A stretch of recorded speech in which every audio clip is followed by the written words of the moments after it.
Bakit ba ang tigas ng ulo mo, Nanay Dalisay? Sinabi ko na sa'yong huwag kang magpapakita sa mga bisita ni Rafaelo.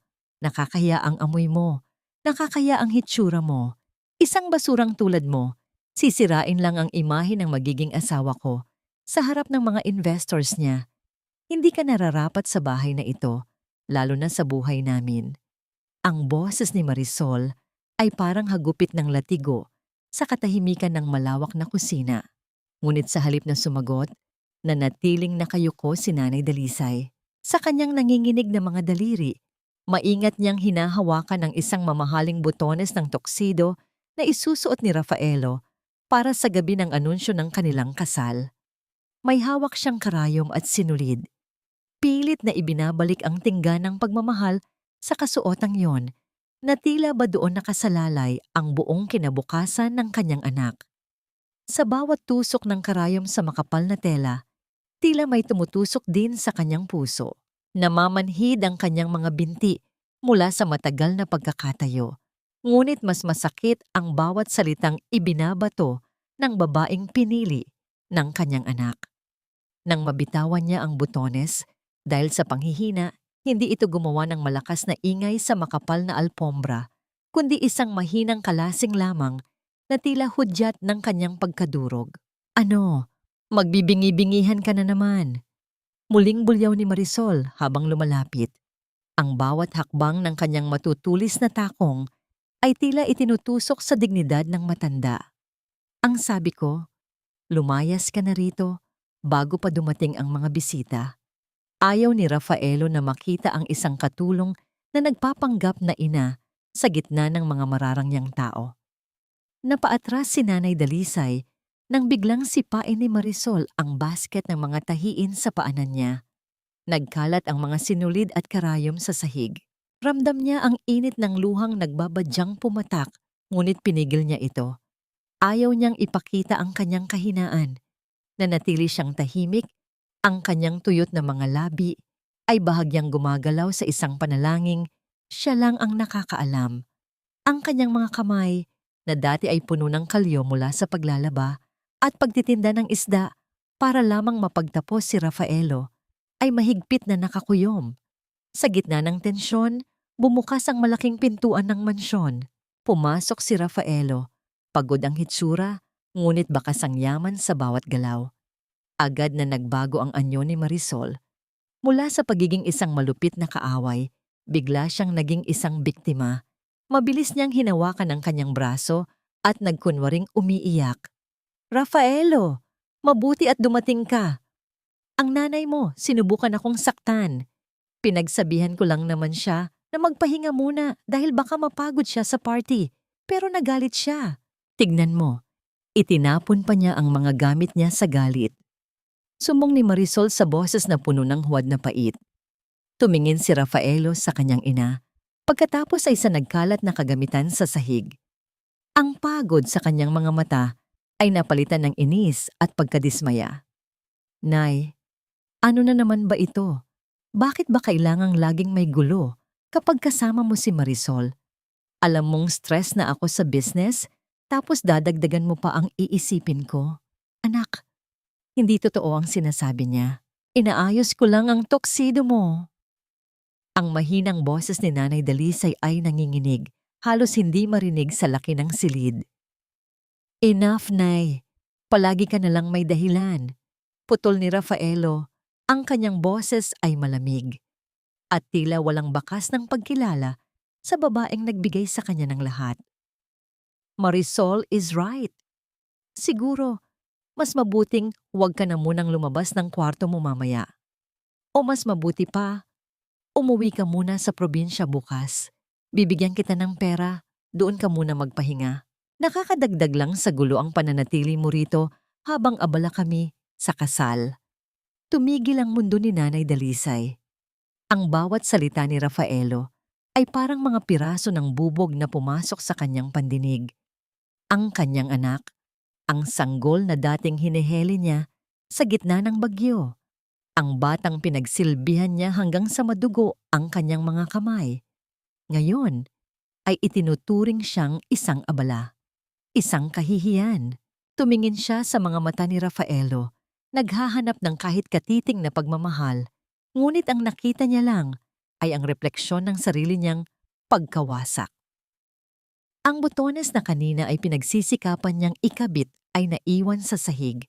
Tinapakan ni Rafaelo habang inaalalayan nito si Marisol palabas ng kusina. Naiwan ang matanda sa gitna ng karangyaan ng mansyon, ngunit ang tanging nararamdaman niya ay ang lamig ng pag-iisa. Hanggang kailan kailangang mamatay ang isang ina para lamang mabuhay ang kaligayahan ng kanyang anak? Honey, tignan mo ang mga mata niya. Kanina pa siya nakatingin sa kawalan at bumubulong ng mga pangalan ng taong matagal nang wala. Natatakot ako para sa kanya. At natatakot din ako para sa atin. Delusional na si Nanay Dalisay Rafaelo. Hindi na ito ang simpleng pagkapagod lang. Ang boses ni Marisol ay puno ng pekeng pag-aalala habang nakasandal siya sa balikat ni Rafaelo. Pinagmamasdan nila si Nanay Dalisay mula sa siwang ng pinto ng kanyang silid. Ang matanda ay nakaupo sa gilid ng kama, yakap ang isang luma at kupas na unan, habang ang kanyang mga mata ay nananatiling nakapako sa bintana kung saan unti-unting lumulubog ang araw. Hindi alam ni Rafaelo na bago sila pumasok, tinakot ni Marisol ang matanda na kung magsasalita ito ay mas lalo siyang ilalayo sa kanyang anak. Bumuntong hinala si Rafaelo, ang kanyang puso ay tila pinipiga ng guilt at pagkalito. Gusto ko lang naman na maging maayos siya, Marisol. Pero bakit parang lalong lumalala ang sitwasyon niya simula nang tumira tayo rito?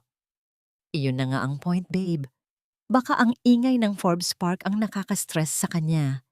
Kaya nga tumawag ako ng isang specialist, isang kaibigan ng family namin, para tignan siya. We need to make sure na hindi siya magiging panganib sa sarili niya o sa wedding natin next week.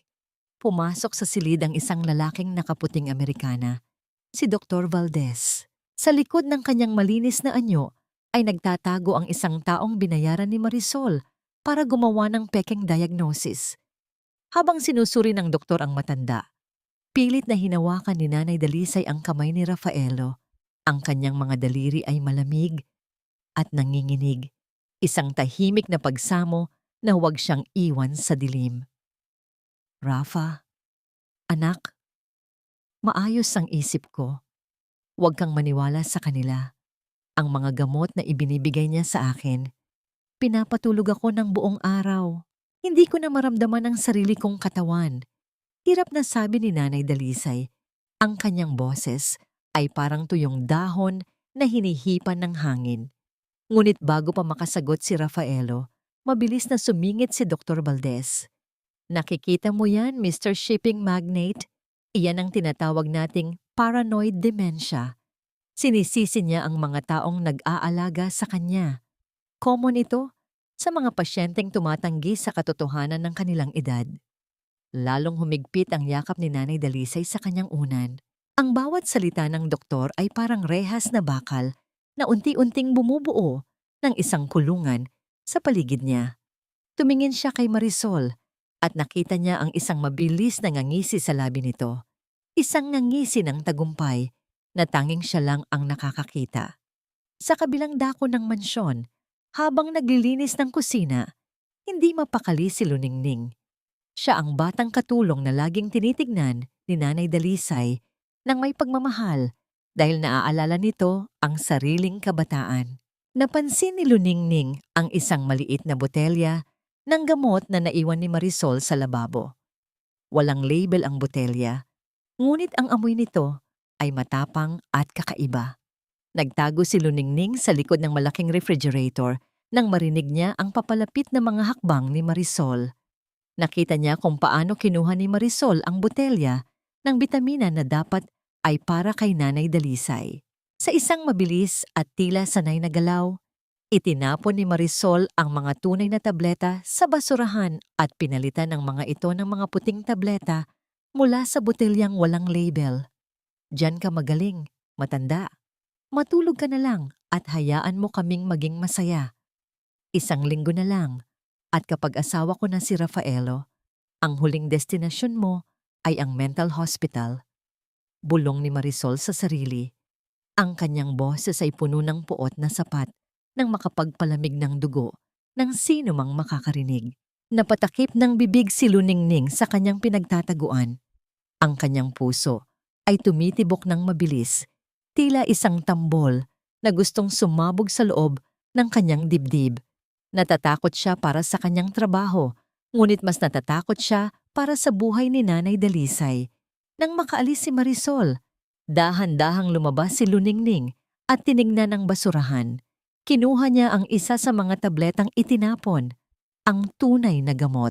Alam niyang kailangan niyang gumawa ng paraan, ngunit paano siya paniniwalaan ng isang makapangyarihang tao na tulad ni Rafaelo laban sa babaeng mahal nito? Samantala, sa loob ng silid, iniwan ni Rafaelo ang kanyang ina matapos itong piliting uminom ng bagong gamot na ibinigay ng doktor. Humiga si Nanay Dalisay. Ang kanyang paningin ay unti-unting lumalabo. Sa kanyang isipan, tila bumabalik siya sa dagat, sa maliliit na alon kung saan siya dating nagtitinda ng isda para mabili ang unang sapatos ni Rafaelo. Isang luha ang pumatak mula sa kanyang mata at nabasa ang kanyang unan. Anak, kahit makalimutan mo ako, huwag mo lang makalimutan ang iyong sarili. Bulong niya bago tuluyang lamunin ng isang artipisyal na kadiliman. Ang pinakamabigat na pasa ng isang ina ay ang mga katotohanang hindi niya masabi sa sariling anak dahil sa takot na baka ito ang maging mitya ng kanyang pagkawasak. Ito ang mga katagang nakasulat sa isang kupas na papel na hawak ni Luningning. Habang mahimbing na natutulog si Nanay Dalisay dahil sa bigat ng gamot na ipinainom ni Marisol, mabilis na naglilinis ang bata sa ilalim ng kama. Doon niya natagpuan ang isang lumang kahon ng sapatos, nakatago sa pinakasulok, balot ng alikabok at mga sapot. Sa loob nito ay nagkukubli ang 12-dosenang mga liham na hinding-hindi nakarating sa mga kamay ni Rafaelo. Nanginginig ang mga kamay ni Luningning habang binubuklat ang isa sa mga ito. Ang bawat salita ay tila may kasamang bakas ng luhang natuyo na sa paglipas ng panahon. Rafaelo, anak, basa ni Luningning sa kanyang isipan. Patawarin mo ako kung hindi ko masabi sa iyo ang lahat. Ang iyong ama, hindi siya namatay bilang isang kriminal. Binenta ko ang lahat, pati ang huling piraso ng dangal ko, para lamang maialis ka sa anino ng kanyang pagkabilanggo. May mga taong makapangyarihan na sumira sa kanya, mga taong hanggang ngayon ay nagmamasid sa atin. Huwag kang magtitiwala sa mga taong masyadong matamis ang dila, dahil sila ang madalas na may dalang lason. Napatingin si Luningning kay Nanay Dalisay. Ang matanda ay bahagyang kumikislot sa kanyang pagtulog. Ang kanyang mukha ay bakas ng isang panaginip na puno ng pagdurusa. Dahan-dahang lumapit ang bata at inayos ang kumot ng matanda. Isang maliit na kilos ng malasakit na tila ba nagbibigay ng kaunting init sa malamig na silid na yon. Ito ang kanyang golden moment. Ang tahimik na panunumpa na hindi niya hahayaang mag-isa ang matanda sa laban na ito. Habang binabasa pa ang ibang liham, nalaman ni Luningning ang isang masakit na katotohanan. Ang pamilya ng bilyonaryong si Marisol ay may kinalaman sa pagbagsak ng ama ni Rafaelo bago pa man ito ipanganak. Ang bawat yaman na tinatamasa ni Marisol ngayon ay tila itinayo sa ibabaw ng mga pangarap na ninakaw mula sa pamilya ni Nanay Dalisay. Ngunit ang katahimikan ng gabi ay biglang nabasag ng tunog ng mabibigat na hakbang sa koridor. Ang kalasing ng mga gintong alahas ni Marisol ay tila isang babala ng paparating na bagyo. Mabilis na sinubukan ni Luningning na ibalik ang mga liham sa kahon, ngunit huli na ang lahat. Bumukas ang pinto ng may lakas at tumambad si Marisol na may hawak na baso ng alak. Ang kanyang mga mata ay nanlilisik nang makita ang kahon sa paanan ni Luningning. "What are you doing with those, you little rat?" Ang boses ni Marisol ay puno ng lason, ang kanyang Taglish ay matalim at nakakainsulto. "Sino ang nagbigay sa iyo ng karapatang pakialaman ang mga basura ng matandang yan? Give it to me!" "Ma'am, Hindi po ito basura. Mga sulat po ito para kay Sir Rafaelo. Matapang na sagot ni Luningning, kahit na ang kanyang tuhod ay tila malalaglag na sa takot. Mabilis na lumapit si Marisol at marahas na hinablot ang mga liham mula sa kamay ni Luningning. Binasa niya ng mabilis ang ilang linya at pagkatapos ay humalakhak. Isang tawa na walang bakas ng katuwaan, kundi puro pait at pangungutya. So, the old lady thinks she can play hero? She wants to tell Rafaelo the truth? Kinuha ni Marisol ang kanyang lighter mula sa bulsa ng kanyang robe. Pinagmasdan niya ang maliit na apoy na sumasayaw sa harap ng kanyang mukha. Ang katotohanan ay para lang sa mga taong may kapangyarihan, Luningning. At sa bahay na ito, ako ang batas. Dahan-dahang inilapit ni Marisol ang apoy sa dulo ng mga liham. Ang amoy ng nasusunog na papel ay nagsimulang kumalat sa silid. Huwag po, ma'am. Maawa kayo kay Nanay Dalisay. Pagsamo ni Luningning habang sinusubukang abutin ang mga papel, ngunit itinulak siya ni Marisol ng malakas, kaya napaupo siya sa sahig. Watch closely, Luningning. This is what happens to people who try to destroy my future. Nakangising sabi ni Marisol, habang ang apoy ay uant-unting nilalamon ang mga ebidensya ng katapatan ng isang ina. Ngunit sa gitna ng usok, hindi napansin ni Marisol na may isang maliit na piraso ng papel na nalaglag sa ilalim ng cabinet. Isang pirasong naglalaman ng pangalan ng taong nakakita sa tunay na nangyari sa ama ni Rafaelo. Ang bawat halik na ipinupunla sa dilim ay may kaakibat na lason, lalo na kung ang layunin ay ang pagwasak sa buhay ng isang inang walang kalaban-laban. Sa loob ng madilim na library ng mansyon, kung saan ang tanging liwanag ay nagmumula sa malamig na sinag ng buwan na tumatagos sa bintana. Isang figura, ang tahimik na pumasok. Hindi ito si Rafaelo, ito ay si Enrique, ang lalaking matagal nang itinatago ni Marisol sa likod ng kanyang mga kasinungalingan. Ang kanyang tindig ay puno ng kapusukan at ang kanyang mga mata ay nagliliyab sa kasakiman. "You're late, Enrique," bulong ni Marisol, habang hinihimas ang kanyang leeg na tila ba nandoon pa rin ang bigat ng mga alahas na suot niya kanina. "I almost lost my patience with that old lady tonight. She's becoming more difficult to handle than I thought." Lumapit si Enrique at marahas na hinawakan ng baywang ni Marisol, isang kilos na puno ng pagmamay-ari na hinding-hindi gagawin ni Rafaelo sa harap ng ibang tao. "Calm down, babe. Malapit na tayong magtagumpay. Isang linggo na lang, asawa mo na ang bilyonaryong iyon. At kapag nakuha na natin ang pirma niya sa property agreement, we can finally get rid of the trash." "Ang tinutukoy mo ba ay ang matanda? O si Rafaelo?" Nakangising tanong ni Marisol. Ang kanyang boses ay parang haplos ng pelus na may kasamang talim. "Pareho," sagot ni Enrique sabay tawa ng mahina. Ang tunog na yon ay tila isang babala ng panganib sa katahimikan ng gabi. Pero unahin natin ang nanay niya. Nalaman ko mula sa aking mga source na ang lupang pag-aari niya sa probinsya ay hindi lang basta bukid. May malaking deposito ng ginto sa ilalim niyon. Iyon ang dahilan kung bakit ayaw niyang ibenta kahit naghihirap na sila noon. Kumislap ang mga mata ni Marisol sa tuwa. Kaya pala ganoon na lang ang kapit niya sa lumang susi na suot niya. "Don't worry, Enrique. Pagkatapos ng kasal, ipadadala natin siya sa isang pasilidad sa malayo. Doon, sisiguraduhin nating wala siyang makaakausap hanggang sa mamatay siya sa pangungulila. At ang lupang iyon, magiging atin." Sa labas ng silid, sa malawak na koridor na may makapal na alpombra, naririnig ang mahihinang hakbang ni Rafaelo. Galing siya sa kanyang opisina, pagod ang isipan mula sa pag-aaral ng mga dokumento ng kumpanya. Ngunit sa gitna ng pagod, isang imahe ang hindi mawala sa kanyang isip, ang sugatang mukha ng kanyang ina at ang nasusunog na amoy ng papel na naramdaman niya kanina nang dumaan siya malapit sa kwarto nito. May kung anong udyok sa loob ni Rafaelo na tumigil sa harap ng pinto ng library. Napansin niyang hindi ito nakalapat ng maayos. Isang manipis na guhit ng liwanag ang lumalabas mula sa loob. Kumunot ang kanyang noo. Sino ang naroroon sa ganitong oras?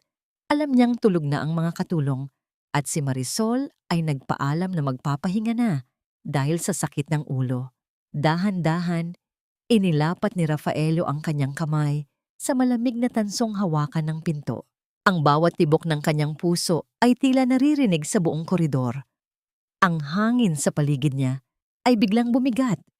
Tila ba nagbababala ang kalikasan sa katotohanang malapit na niyang matuklasan. Sa loob ng silid, muling dumaing si Marisol habang nakasandal sa dibdib ni Enrique. I can't wait to see the look on Rafaelo's face kapag nalaman niyang ang babaeng papakasalan niya ay ang huling taong sisira sa kanya. It's poetic, isn't it? It's perfect, babe. Sagot ni Enrique bago idinikit ang kanyang mga labi sa noo ni Marisol. Kasabay nito, naramdaman ni Rafaelo ang bahagyang paggalaw ng hawakan ng pinto sa ilalim ng kanyang palad. Isang marahang tulak na lamang at ang mundo ng kanyang mga pangarap ay tuluyan ng maglalaho. Ang pawis sa kanyang noo ay nagsimulang gumulong habang ang kanyang katinuan ay nakikipagbuno sa takot na baka ang makikita niya sa loob ay ang katotohanang hindi niya kayang tanggapin. Itinulak ni Rafaelo ang pinto ng bahagya. Sapat na upang makita ang dalawang anino na magkayakap sa dilim. Ang lasa ng pagmamahal ng isang ina ay madalas na matatagpuan sa mainit na sabaw ng nilaga. Isang putahing hinaluan ng pasensya, dinagdagan ng pagsasakripisyo, at pinakuluan sa apoy ng wagas na malasakit. Sa kabila ng panghihina ng kanyang katawan dahil sa mga gamot na ipinipilit ni Marisol, pinilit ni Nanay Dalisay na bumangon ng madaling araw. Gamit ang kanyang nanginginig na mga kamay, dahan-dahan siyang nagtungo sa malawak at modernong kusina ng mansyon. Gusto niyang ipagluto si Rafaelo ng paborito nitong nilagang baka, ang pagkaing nagpapasigla sa kanyang anak noong sila ay nakatira pa sa barong-barong sa tabi ng dagat. Maingat niyang hiniwa ang mga patatas at repolyo. Ang bawat paghiwa ay tila isang pagbabalik tanaw sa mga panahong siya pa ang reyna ng kanilang maliit na tahanan. Nilagyan niya ito ng maraming luya at buong paminta, eksakto sa paraang gusto ni Rafaelo. Habang sumisingaw ang bango ng kumukulong sabaw, sandaling nalimutan ni Nanay Dalisay ang hapdi ng kanyang mga binti at ang bigat ng kanyang dibdib. Isang matamis na ngiti ang sumilay sa kanyang mga labi sa pag-aakalang ang init ng sabaw na ito ay muling maglalapit sa kanila ng kanyang anak. Ngunit ang katahimikan ng kusina ay marahas na binasag ng pagpasok ni Marisol. Nakasuot ito ng mamahaling sutlang robe at ang kanyang mukha ay puno ng pagkasuklam nang makita ang matanda. Ano itong amoy na ito? It's so disgusting! Sigaw ni Marisol habang tinatakpan ng kanyang ilong. Nanay Dalisay, I told you, stop acting like a cook in this house. Ang baho ng niluluto mo, kumakapit sa mga kurtina at sa buong mansyon. It smells like poverty. Marisol, paborito ito ni Rafaelo. Gusto ko lang siyang ipagluto bago ako umalis. Mahinang sagot ni Nanay Dalisay habang pilit na hinahawakan ang sandok. Mabilis na lumapit si Marisol sa kalan. I don't care! Ang sabi ng doktor, kailangan mong magpahinga. Hindi ang magkalat dito sa kusina. You are dirtying the space and you're making me sick. Sa isang biglaang galaw, hinablot ni Marisol ang hawakan ng kaldero. Hindi pa man nakakaangal si Nanay Dalisay. Itinulak ni Marisol ang kaldero patungo sa matanda. Ang tunog ng pagbagsak ng bakal sa sahig ay sinabayan ng pagwisik ng kumukulong sabaw sa mga kamay at braso ni Nanay Dalisay. Isang matalim na singhap ang lumabas sa bibig ng matanda. Hindi siya nakasigaw sa sakit, ngunit ang kanyang buong katawan ay nanginginig habang ang init ng sabaw ay tila nanunuot sa kanyang balat. Ang mga piraso ng patatas at repolyo ay nagkalat sa sahig kasama ang kanyang mga pangarap na muling makasalo ang anak. Saklaw ng ingay na yon ang pagpasok ni Rafaelo sa kusina. Anong nangyayari dito? Bakit may kalat? Agad na nagbitiw si Marisol sa kaldero at tumakbo patungo kay Rafaelo. Hawak-hawak ang kanyang sariling kamay na tila ba siya ang nasaktan. Rafa, look! Sinubukan kong pigilan si nanay dahil baka mapaso siya. Pero bigla niyang hinagis sa akin ang kaldero. Good thing I moved fast. Pero natalsikan pa rin ako ng kaunti. Why is she doing this to me? Is she really that angry at me? Tumingin si Rafaelo sa kanyang ina na nakatayo lang sa gilid. Ang mga braso ay mapula at may mga bakas ng pagkapaso. Nakita niya ang pagtulo ng sabaw mula sa suot nitong lumang duster patungo sa mamahaling tiles ng sahig. Ngunit sa halip na itanong kung maayos lang ang ina, ang kanyang mga mata ay napako sa tila ba pagwawala ni Nanay Dalisay. Bakit kailangang umabot sa ganito? Ang boses ni Rafaelo ay puno ng pagod at dismaya. Gusto lang kitang tulungan. Gusto ni Marisol na maging komportable ka. Pero bakit sinusuklian mo ng dahas? Look at Marisol. She's trembling. Please, Nay. Stop making things harder for us. Hindi sumagot si Nanay Dalisay. Pinanood niya lang kung paano alalaya ni Rafaelo si Marisol palabas ng kusina habang binubulungan ito ng mga salitang nagpapakalma. Walang lumingon sa kanya. Walang nagtanong kung gaano kasakit ang mga pasong tinamo niya sa braso o ang mas malalim na paso sa kanyang puso. Dahan-dahang lumuhod ang matanda sa sahig. Sa gitna ng katahimikan, nagsimula niyang pulutin ang mga piraso ng patatas gamit ang kanyang nanginginig at pulang mga daliri. Ang bawat patak ng kanyang luha ay humahalo sa malamig ng sabaw sa sahig. Ito na ang huling pagkakataon na susubukan niyang ipatikim ang lasa ng tahanan sa kanyang anak dahil alam niyang ang nilagang ito ay hindi na kailanman magiging matamis. Ang katotohanan ay parang anino sa ilalim ng tanghaling tapat. Maaari mong subukang takasan o pagtakpan, ngunit hindi mo ito tuluyang maikukubli dahil muli at muli itong lulutang sa gitna ng liwanag. Nasa loob ng kanyang marangyang opisina si Rafaelo, ngunit ang kanyang isipan ay hindi nakapako sa mga numero at kontratang nasa harap niya. Paulit-ulit na bumabalik sa kanyang gunita ang hitsura ng kanyang ina sa kusina. Ang nanginginig na mga balikat nito, ang mga pasong natamo sa braso, at ang nakapanlulumong katahimikan habang pinupulot ang nagkalat na pagkain sa sahig. May kung anong tinik na nakabaon sa kanyang lalamunan na hindi niya malunok, isang bigat sa dibdib na tila nagsasabing may mali sa lahat ng kanyang nakikita. Isang mahinang kaluskos ang bumasag sa katahimikan ng silid. Bahagyang bumukas ang pinto at pumasok si Luningning. Ang kanyang mga mata ay balisa at lumingon-lingon muna sa koridor bago tuluyang lumapit sa mesa ni Rafaelo. Sir Rafaelo, pasensya na po sa pangiistorbo. Alam ko pong abala kayo. Bulong ng bata. Ang kanyang boses ay halos hindi marinig. Luningning, anong kailangan mo? Kung tungkol ito sa nangyari sa kusina, ayaw ko muna itong pag-usapan. Sagot ni Rafaelo habang hinihilot ang kanyang sentido. Hindi po tungkol doon, sir. Pero tungkol po ito sa katotohanan. Maingat na inilabas ni Luningning ang isang maliit at gusot na papel mula sa kanyang bulsa. Ito ay isang pirasong papel na may mga sunog na gilid, tila na iligtas mula sa isang malaking apoy.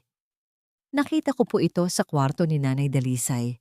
Matapos sunugin ni Mama Marisol ang mga liham na itinago ni Nanay sa loob ng maraming taon, kumunot ang noo ni Rafaelo. Sunugin? Anong sinasabi mo? Inabot ni Luningning ang papel. Basahin niyo po, sir. Iyan lang po ang natira sa mga sulat ni Nanay para sa inyo. Hindi niya po kayo magawang kausapin dahil tinatakot siya ni Mama Marisol. Nanginginig ang mga kamay ni Rafaelo habang tinatanggap ang pirasong papel.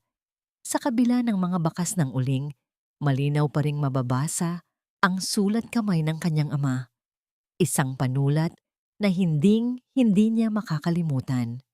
Ang nagdiin sa akin sa kasong ito ay si Don Teodoro. Siya ang tunay na kumuha ng mga pondo ng kumpanya at ginamit ang pirma ko para palabasin na ako ang nagnakaw. Rafaelo, anak, kung mababasa mo ito, huwag kang magpapadala sa ningning ng kanilang yaman. Tila tumigil ang pagtibok ng puso ni Rafaelo. Don Teodoro. Iyon ang pangalan ng yumaong ama ni Marisol. Ang taong laging ikinukwento ni Marisol na naging biktima rin ng kahirapan bago sila muling bumangon. Ang bawat salita sa papel ay parang kidlat na tumama sa kanyang katinuan. Mabilis na tumayo si Rafaelo at nagtungo sa kanyang private safe. Doon, kinuha niya ang isang lumang folder na naglalaman ng mga dokumento tungkol sa kaso ng kanyang ama noong siya ay bata pa. Sa loob ng maraming taon, naniniwala siya na nagkamali lang ang batas, ngunit ngayon, may mas malalim na dahilan siyang nakikita. Inihambing niya ang pirma sa lumang audit report ng kumpanya sa isang lumang sulat ni Don Teodoro na minsang ipinakita sa kanya ni Marisol bilang bahagi ng kanilang family history. Ang hugis ng titik, ang diin ng panulat, halos magkapareho. Isang malamig na pawis ang gumulong sa kanyang likod. "Sir, may isa pa po." Muling nagsalita si Luningning. Ang kanyang golden moment ay ang katapangang ipakita ang lahat kahit itaya ang kanyang trabaho. Si Mama Rizal, hindi po niya ibinibigay ang tunay na gamot kay Nanay Dalisay. Pinapalitan niya po ito ng pampatulog para magmukhang ulyanin ang inyong ina. Binitawan ni Rafaelo ang mga dokumento, ang lahat ng mga hinala, ang mga kakaibang ikinikilos ni Marisol, at ang biglaang paglala ng kondisyon ng kanyang ina. Lahat ay nagsimulang magkaroon ng lohika sa loob ng kanyang isipan.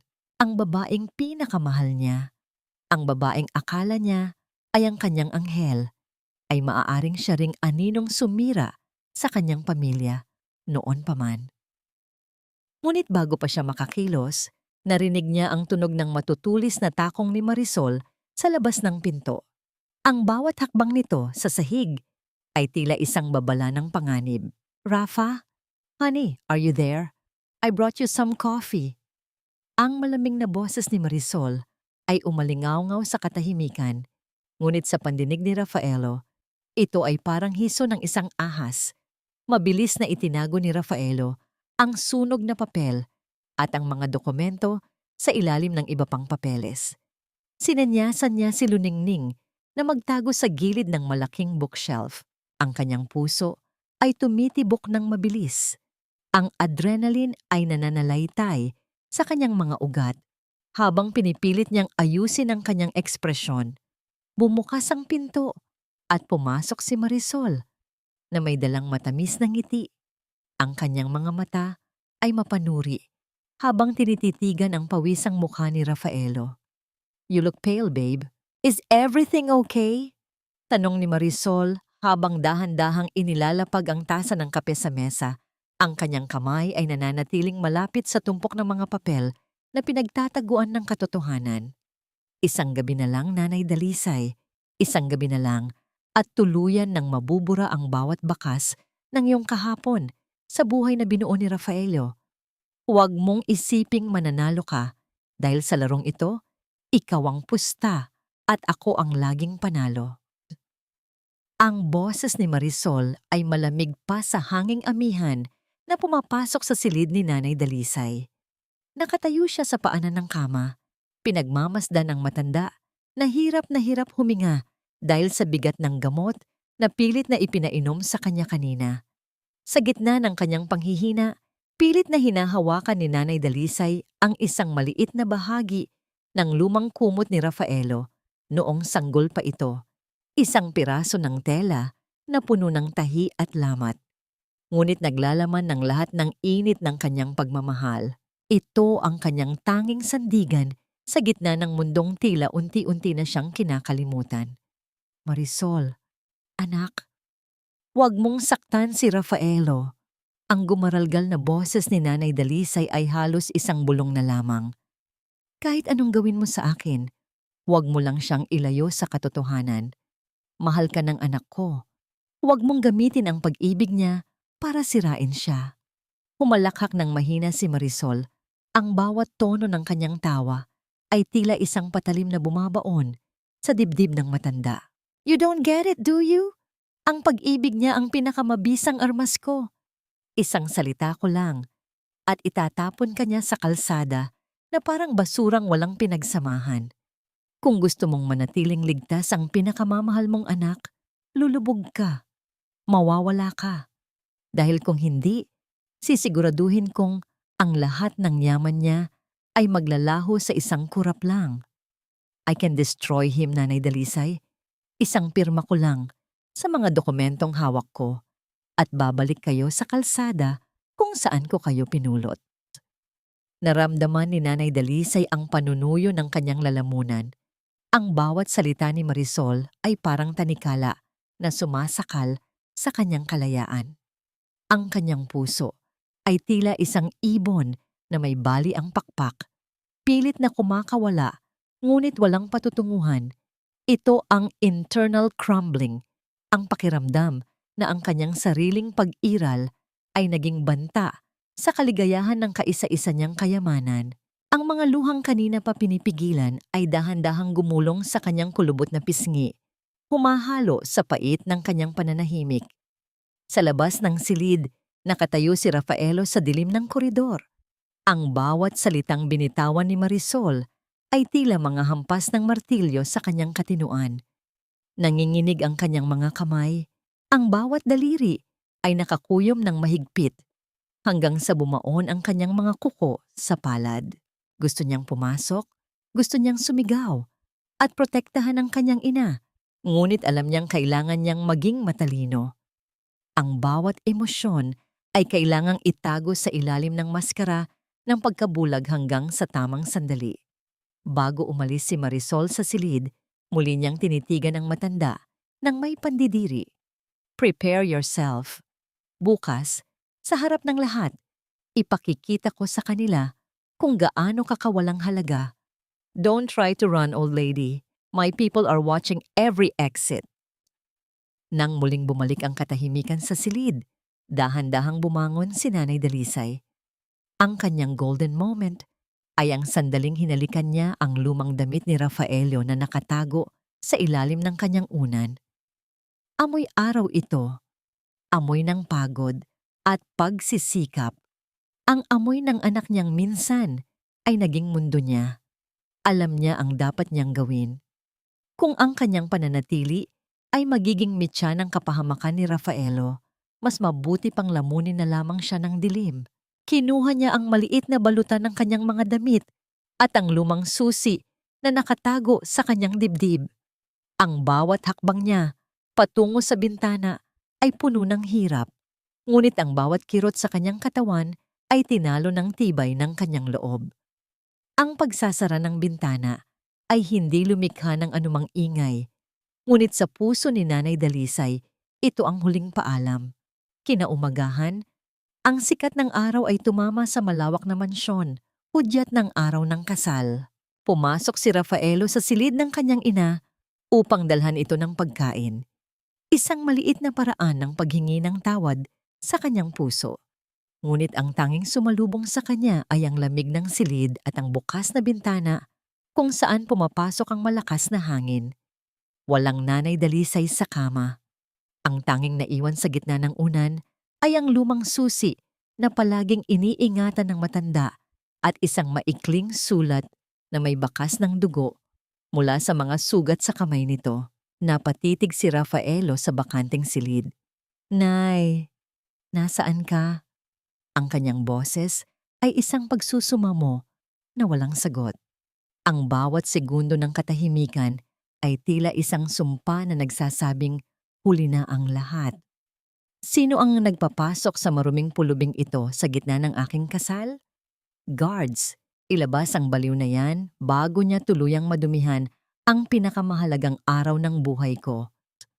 Ang boses ni Marisol ay umalingaw-ngaw sa loob ng marangyang katedral. Binabasag ang sagradong katahimikan ng seremonya. Ang lahat ng mga mata ng matataas na tao sa lipunan ay sabay-sabay na lumingon sa pintuan. Doon, nakatayo si Nanay Dalisay.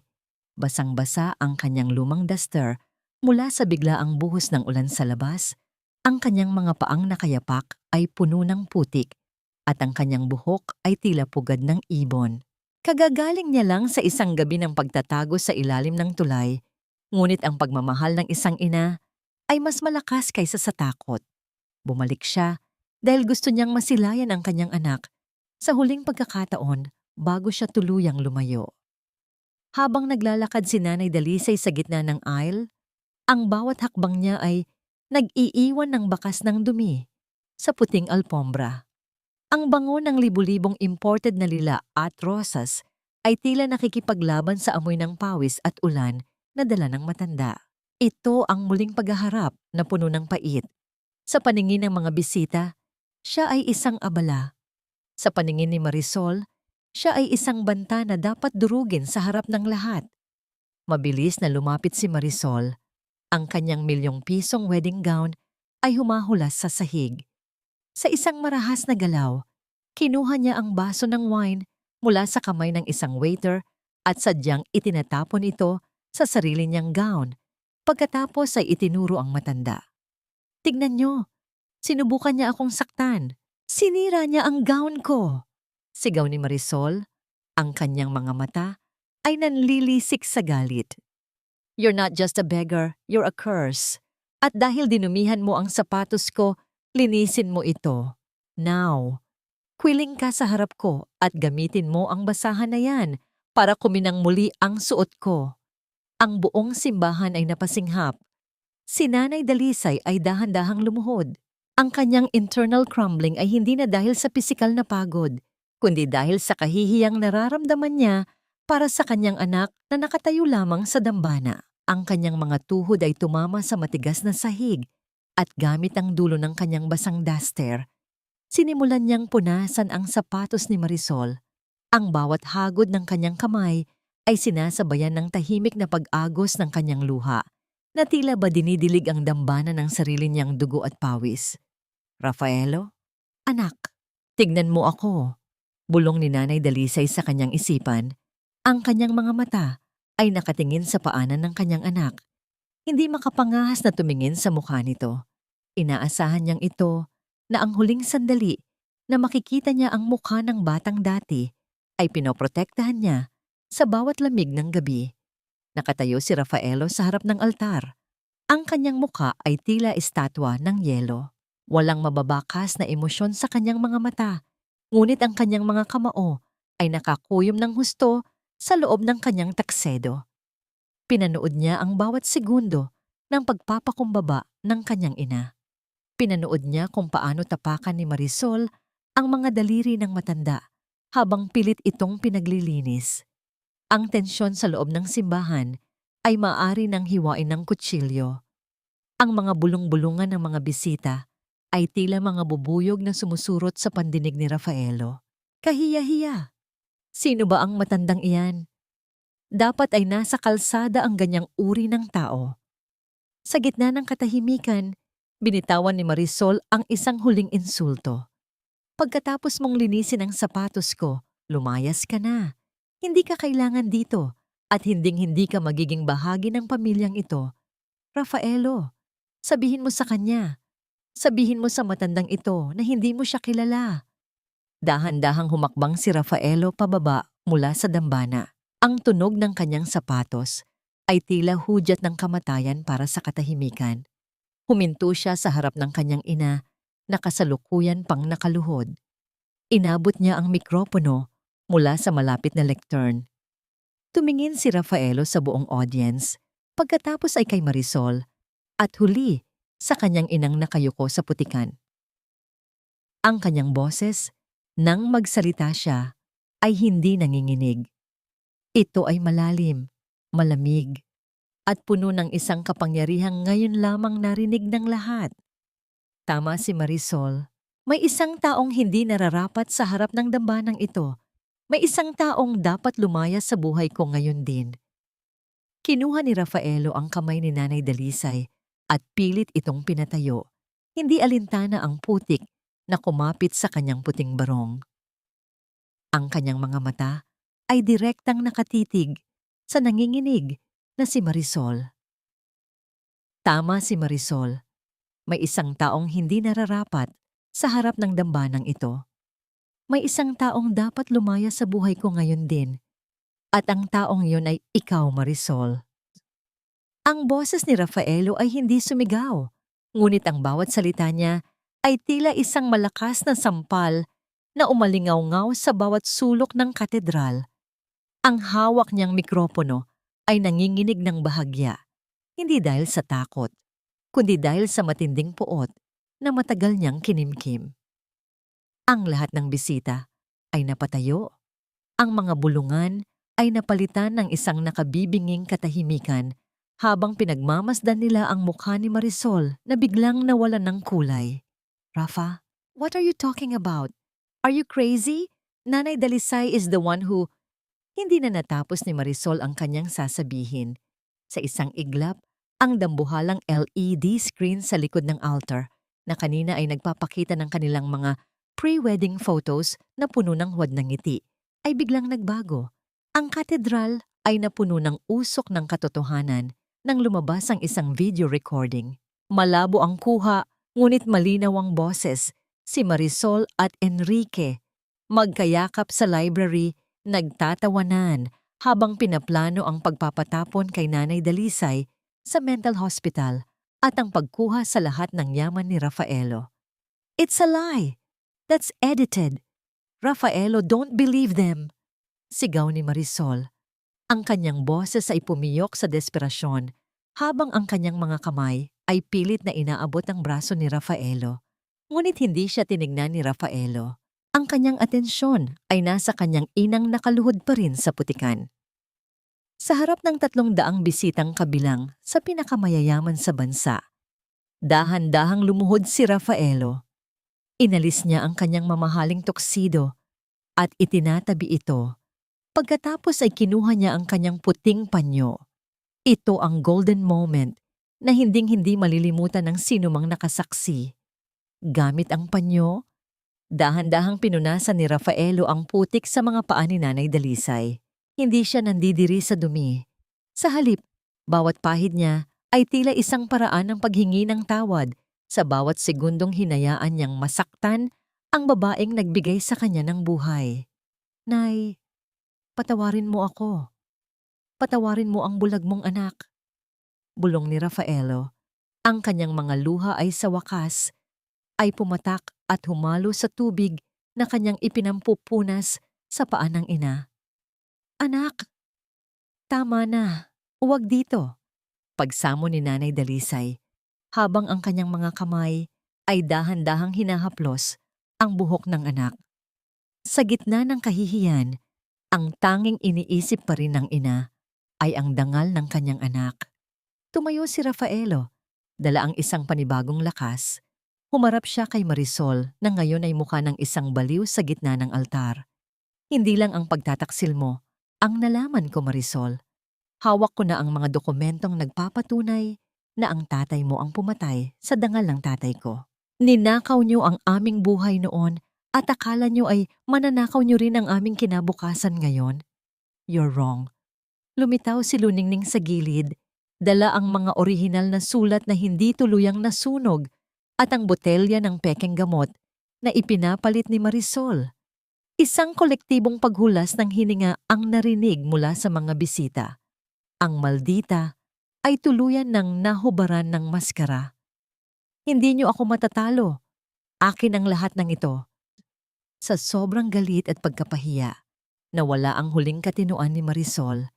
Kinuha niya ang mabigat na kristal na plorera sa gilid ng altar at marahas itong iwinasiwas patungo sa ulo ni Nanay Dalisay.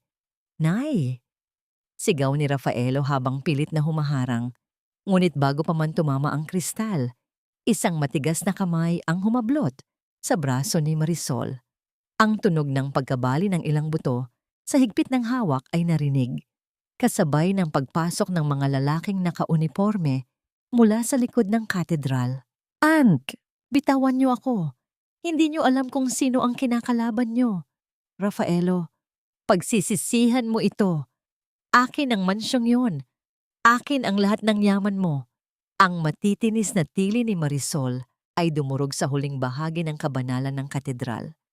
Ang kanyang mga kamay, na kanina ay may hawak na nakamamatay na kristal, ay nakapikit na ngayon sa loob ng malamig na bakal ng posas. Ang bawat kalansing ng metal na sumasakal sa kanyang mga pulso ay tila bahudyat ng katapusan ng kanyang marangyang panaginip. Sa gilid, si Enrique ay wala ring nagawa ng palibutan siya ng mga operatiba. Ang kanyang mukha na dati ay puno ng yabang ay napalitan ng pamumutla at panginginig. Hindi lumingon si Rafaelo, na natili siyang nakayakap sa kanyang ina. Tila ba sinusubukang ibalik ang lahat ng hoyam, init, na ninakaw mula rito sa loob ng mahabang panahon. Pinanood ni Nanay Dalisay ang pagkaladkad kay Marisol palabas ng simbahan. Sa halip na katuwaan, ang makikita sa mga mata ng matanda ay ang malalim na awa. Isang patawad na hindi masabi. Dahil alam niyang ang kasakiman ang mismong pumatay sa kaluluwa ng babaeng papakasalan sana ng kanyang anak. Isang lalaking naka-Amerikana, si Attorney Santos, ang lumapit kay Rafaelo at Nanay Dalisay. Hawak niya ang isang itim na folder na naglalaman ng mga dokumentong matagal nang itinago ni Nanay Dalisay sa ilalim ng kanyang lumang baul. Mr. Shipping Magnate, kailangan niyo itong malaman. Simula ng abogado, ang kanyang boses ay seryoso sa gitna ng nagkakagulong mga bisita. Ang inyong ina ay hindi lamang basta biktima. Siya ang tunay na tagapagmana ng malawak na lupain sa Batangas na matagal nang kinakamkam ng pamilya ni Marisol. Ginamit nila ang pagkabilanggo ng inyong ama para pikein ang mga pirma at nakawin ang kapital na ginamit nila sa kanilang negosyo. Ang mansyong tinitirhan nyo ngayon, binili iyon gamit ang perang ninakaw mula sa pawis at dugo ng inyong mga magulang. Napahagulgol si Rafaelo. Ang katotohanan ay mas masakit pa sa sampal. Ang bawat sentimo na ipinagmamalaki niya, ang bawat tagumpay na inakala niyang bunga ng sarili niyang sikap, ay nakatayo pala sa ibabaw ng ninakaw na dangal ng kanyang pamilya. Tumingin siya kay Nanay Dalisay, na dahan-dahang kinuha ang nalaglag na belo ni Marisol sa sahig. Ito ang golden moment ng kabanatang ito. Sa gitna ng kanyang pagkapanalo, hindi nagpakita ng puot ang matanda. Inayos niya ang gusot na belo at inilapag ito sa isang bakanteng upuan.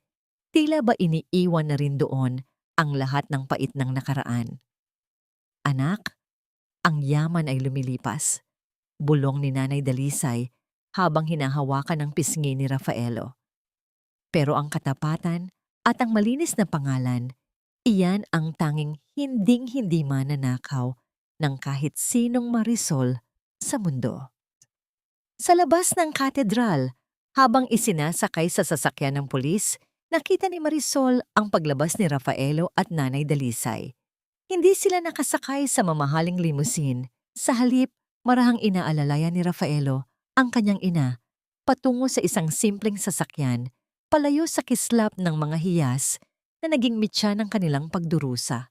Ang huling nakita ni Marisol bago sumara ang pinto ng sasakyan ng pulis ay ang mukha ni Luningning na nakatayo sa malayo. Yakap ang lumang kahon ng mga liham na hindi nasunog. Isang paalala na sa bandang huli, ang maliliit na tinig ng katotohanan ang laging tatalo sa pinakamalalakas na sigaw ng kasinungalingan. Nanatiling tahimik ang katedral, tanging ang tunog ng ulan sa labas ang naririnig. Tila ba hinuhugasan ang bawat dumi ng pagtataksil na nangyari sa dambanang yon. Ang bagyo ay lumipas na, ngunit ang mga lamat sa puso ni Rafaelo ay nagsisimula pa lamang maghilom. Ang tunay na pag-uwi ay hindi matatagpuan sa lawak ng mansyong gawa sa semento at ginto, kundi sa amoy ng alat ng dagat at sa init ng yakap ng inang kahit kailan ay hindi bumitaw. Iniwan ni Rafaelo ang lahat ng karangyaan sa Forbes Park.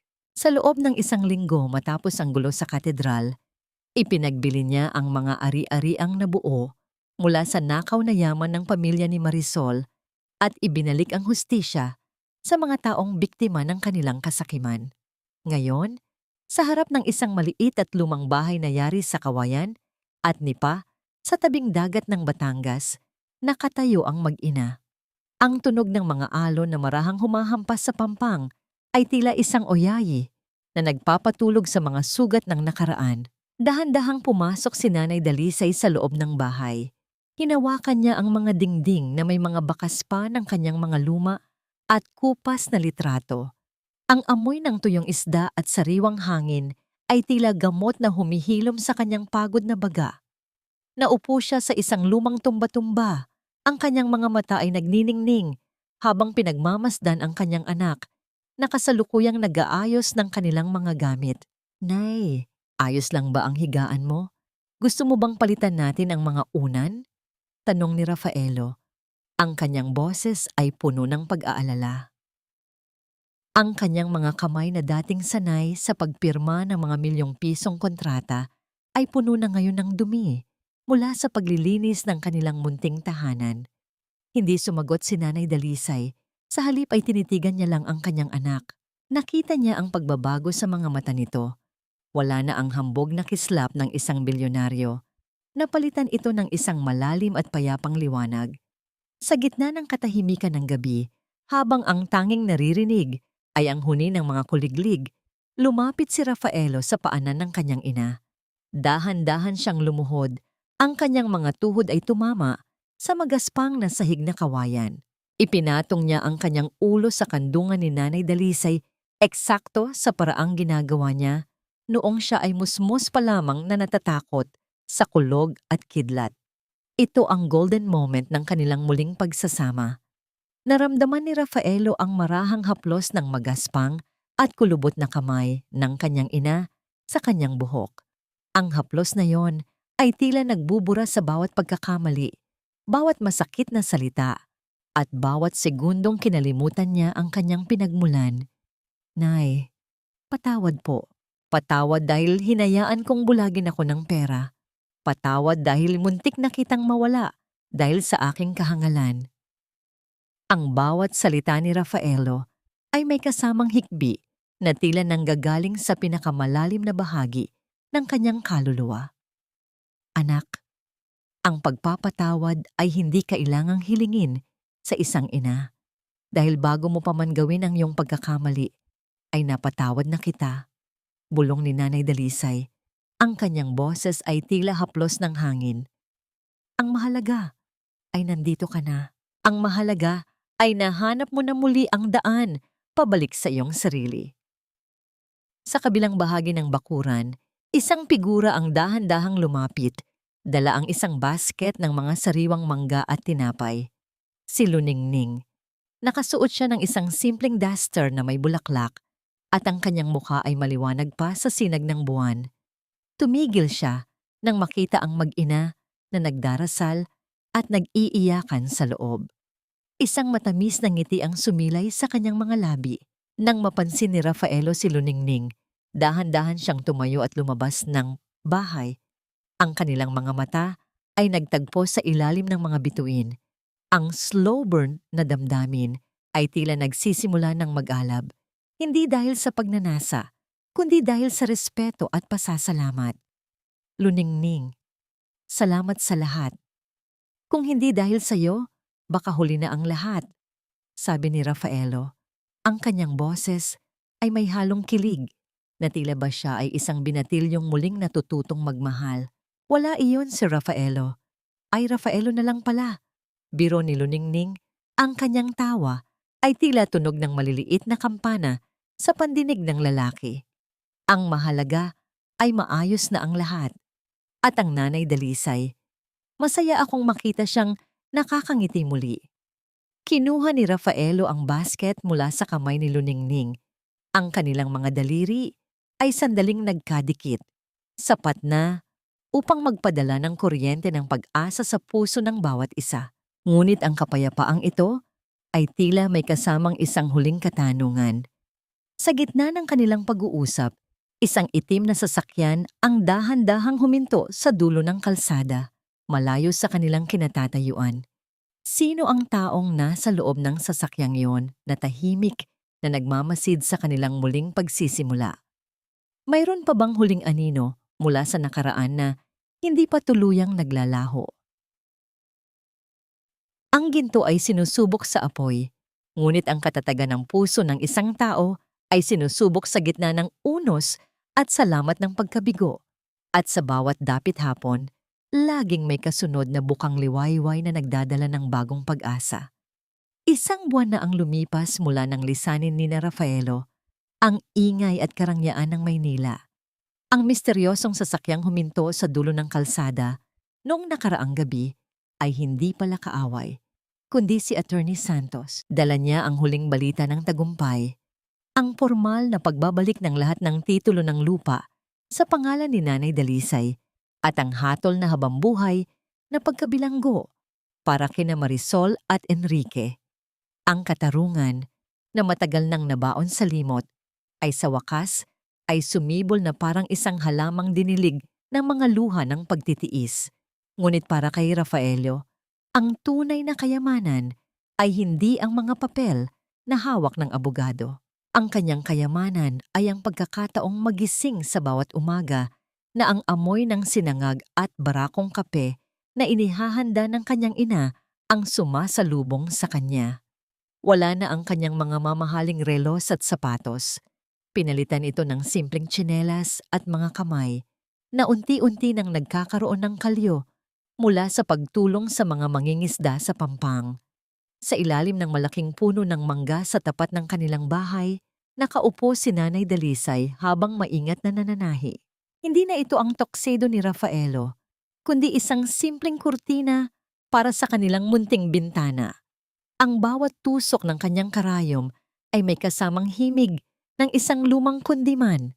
Ang kanyang golden moment ay ang sandaling tumigil siya sa pananahi, tumingin sa malawak na asul na dagat, at huminga ng malalim, isang buntong hinala na wala ng bigat, wala ng takot, kundi puro kapayapaan lamang. Nay, tignan mo itong huli namin ni Mang Isko. Sigaw ni Rafaelo habang naglalakad pabalik mula sa dalampasigan. Hila-hila ang isang lambat na puno ng sariwang isda. Ang kanyang balat ay nasunog na ng araw, ngunit ang kanyang nangiti ay mas maliwanag pa sa anumang diamante sa Forbes Park. Sa tabi niya ay si Luningning na tumutulong sa pagbitbit ng mga balde. Ang kanilang mga balikat ay paminsan-minsang nagkakadikit at sa bawat pagkakataong yon, isang mabilis na pamumula ang makikita sa mga pisngi ni Luningning. Ang kilig sa pagitan nila ay parang banayad na alon, hindi mapusok, hindi nagmamadali, kundi isang slow burn na pag-ibig na itinayo sa pundasyon ng pagkilala sa tunay na pagkatao ng isa't isa. Rafaelo, dahan-dahan lang. Baka mabitawan mo ang mga isda. Biro ni Luningning habang tumatawa ng mahina. Tumigil si Rafaelo at tinitigan ng dalaga. Luningning, salamat. Dahil hindi mo kami iniwan ni Nanay. Salamat dahil ikaw ang nagsilbing liwanag ko noong nasa pinakamadilim akong bahagi ng buhay ko. Dahan-dahang ibinaba ni Luningning ang balde at sinalubong ang tingin ni Rafaelo. Wala iyon, Rafaelo. Ang mahalaga ay natuto kang tumingin sa kung ano ang tunay na mahalaga. At ang Nanay Dalisay, siya ang dahilan kung bakit tayo narito ngayon. Sa loob ng bahay kinuha ni Nanay Dalisay ang isang lumang frame. Sa loob nito ay inilagay niya ang isang butones. Ang butones na pinagsisikapan niyang ikabit sa tuxedo ni Rafaelo nung gabing itaboy siya ni Marisol. Inilagay niya ito sa tabi ng larawan ng kanyang yumaong asawa. Ang lamat sa kanilang pamilya ay hindi na muling makikita dahil ang bawat piraso ng kanilang buhay ay muling pinagdugtong ng pagpapatawad at pagmamahal. Habang lumulubog ang araw at nagkukulay kahelang langit, nagtipon-tipon ang tatlo sa maliit na beranda. Naghain si Luningning ng mainit na nilaga. Ang usok nito ay humahalo sa malamig na simoy ng dagat. Sa pagkakataong ito, wala nang sumisigaw, wala nang nanghahamak. Ang tanging naririnig ay ang tunog ng mga kubyertos at ang malalakas na tawa ng isang pamilyang sa wakas ay nahanap na ang kanilang tunay na tahanan. Ang kwento ni na Rafaelo at Nanay Dalisay ay hindi nagtapos sa isang marangyang kasal, kundi sa isang simpleng hapunan sa ilalim ng mga bituin. Patunay na ang pinakamalaking tagumpay ay ang pagbabalik sa pusong marunong magmahal at magpahalaga sa tunay na yaman ng buhay. Ang pinakamahal na hiya sa mundo ay hindi ang brilyanteng nakakabit sa gintong singsing, kundi ang bawat puting buhok at bawat lamat sa palad ng inang nagbigay sa atin ng buhay. Dahil sa dulo ng lahat, ang kayamanan ay hindi nasusukat sa lawak ng lupain, kundi sa lalim ng kapayapaang namumugad sa ating tahanan. Isang taon ang mabilis na lumipas. Ang bakuran ni Nanay Dalisay sa tabing dagat ay hindi na lamang isang simpleng tahanan, kundi isang munting paraiso na puno ng mga namumulaklak na bougainvillea at halimuyak ng sariwang luto. Wala na ang kaba sa dibdib ni Nanay Dalisay sa tuwing may hihinto na sasakyan sa tapat ng kanilang bakod. Ang kanyang mga mata, na dati ay laging puno ng luha ng pagtitiis, ngayon ay nagniningning na sa tuwa habang pinagmamasdan ang kanyang anak. Naupo si Rafaelo sa tabi ng kanyang ina habang hawak ang isang baso ng palamig. Wala na ang kanyang mamahaling tuksido. Suot niya ay isang simpleng puting kamiseta na bakas ang pawis mula sa maghapong pagtatrabaho sa kanilang munting shipping cooperative na itinayo niya para sa mga lokal na mangingisda. Hindi na siya ang shipping magnate na kinatatakutan. Siya na si Rafaelo, ang anak ni Dalisay, na iginagalang ng lahat dahil sa kanyang integridad at kababaang loob. "Nay, tingnan mo itong mga bagong larawan ni Luningning," sabi ni Rafaelo, sabay pakita ng kanyang cellphone. "Ang ganda niya sa kanyang graduation, di ba?" Sabi ko naman sa kanya, deserve niyang makatapos ng pag-aaral. Ngumiti si Nanay Dalisay at hinaplos ang mukha ng anak. "Deserve niyo ang isa't isa, Rafaelo, dahil tinuruan niyo ang isa't isa na ang tunay na ganda ay hindi nakikita sa salamin, kundi sa gawa." Sa loob ng isang taon, natutunan ni Rafaelo ang pinakamahalagang aral, ang pagpapatawad.